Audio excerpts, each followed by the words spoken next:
ಕನ್ನಡದ big boss season 11 ಸ್ಪರ್ಧಿಗಳು grand ಫಿನಾಲೆಗೆ entry ಕೊಡಲು ಸಜ್ಜಾಗಿದ್ದಾರೆ.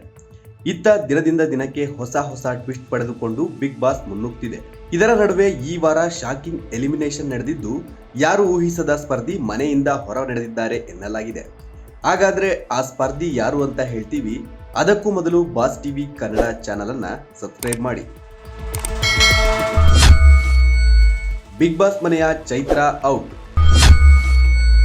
ಚೈತ್ರಾ ಕುಂದಾಪುರ ಎಲಿಮಿನೇಷನ್ಗೆ ಕಾರಣವೇನು?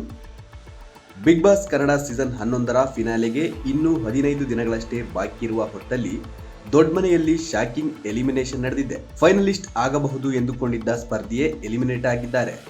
ಬಿಗ್ ಬಾಸ್ನಲ್ಲಿ ಈ ವಾರ ಭವ್ಯ, ಚೈತ್ರಾ, ಮೋಕ್ಷಿತಾ, ತ್ರಿವಿಕ್ರಮ್ ಮತ್ತು ಧನ್ರಾಜ್ ನಾಮಿನೇಟ್ ಆಗಿದ್ರು. ಇದರಲ್ಲಿ ಒಬ್ಬರು ಇಂದು ಆಚೆ ಬಂದಿದ್ದಾರೆ. ಬಹುತೇಕರು ಈ ವಾರ ಭವ್ಯ ಗೌಡ ಎಲಿಮಿನೇಟ್ ಆಗ್ತಾರೆ ಎಂದೇ ಭಾವಿಸಿದ್ದರು.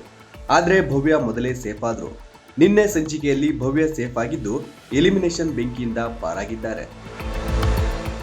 ಇನ್ನು ಚೈತ್ರಾ, ಮೋಕ್ಷಿತಾ, ತ್ರಿವಿಕ್ರಮ್ ಮತ್ತು ಧನ್ರಾಜ್ ಈ ನಾಲ್ವರಲ್ಲಿ ಚೈತ್ರಾ ಕುಂದಾಪುರ ಅವರು ಬಿಗ್ ಬಾಸ್ ನಿಂದ ಹೊರಗೆ ಬಂದಿದ್ದಾರೆ ಎನ್ನಲಾಗಿದೆ. ಬಿಗ್ ಬಾಸ್ ಮನೆಯಲ್ಲಿ ಮೊದಲ ದಿನದಿಂದಲೂ ಫೈರ್ ಆಗಿದ್ದ ಚೈತ್ರಾ ಕಳೆದ ವಾರಗಳಿಂದ ಅತಿಯಾದ ಮೌನ ಎಲಿಮಿನೇಷನ್ಗೆ ಮುಳುವಾಯ್ತಾ ಎಂಬ ಪ್ರಶ್ನೆ ಬಿಗ್ ಬಾಸ್ ಅಭಿಮಾನಿಗಳಲ್ಲಿ ಮೂಡಿದೆ. ಸದ್ಯ ಬಿಗ್ ಬಾಸ್ ಕನ್ನಡ ಸೀಸನ್ 11ರಿಂದ ಚೈತ್ರಾ ಕುಂದಾಪುರ ಔಟ್ ಆಗಿದ್ದಾರೆ ಎನ್ನಲಾಗಿದ್ದು, ಅನೇಕರಿಗೆ ಶಾಕ್ ನೀಡಿದೆ. ಚೈತ್ರಾ ಕುಂದಾಪುರ ಫೈನಲಿಸ್ಟ್ ಆಗಬಹುದು ಎಂದೇ ಹಲವರು ಭಾವಿಸಿದ್ರು. ಆದರೆ ಚೈತ್ರಾ ಕುಂದಾಪುರ ಫೈರ್ ಬ್ರ್ಯಾಂಡ್ ಆಗುವ ಬದಲು ಈ ವಾರ ಅತಿಯಾದ ಮೌನ ತಾಳಿದ್ರು ಎಂಬುದು ಬಿಗ್ ಬಾಸ್ ವೀಕ್ಷಕರ ಅಭಿಪ್ರಾಯ.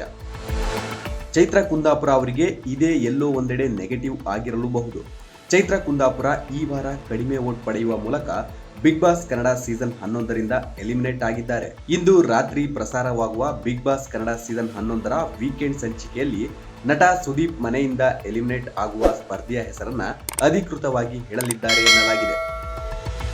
Bureau report, boss TV Kannada. Latest ಹಾಗೂ ಇಂಟ್ರೆಸ್ಟಿಂಗ್ ಸುದ್ದಿಗಳಿಗಾಗಿ ಬಾಸ್ ಟಿವಿ ಕನ್ನಡ ಚಾನೆಲ್ನ ಸಬ್ಸ್ಕ್ರೈಬ್ ಮಾಡಿ. ಹಾಗೆಯೇ ಬೆಲ್ ಐಕಾನ್ ಪ್ರೆಸ್ ಮಾಡಿ. ಇದರ ಜೊತೆಗೆ ಫೇಸ್ಬುಕ್, ಇನ್ಸ್ಟಾಗ್ರಾಮ್, ಎಕ್ಸ್ನಲ್ಲೂ ಮಿಸ್ ಮಾಡದೆ ಫಾಲೋ ಮಾಡಿ.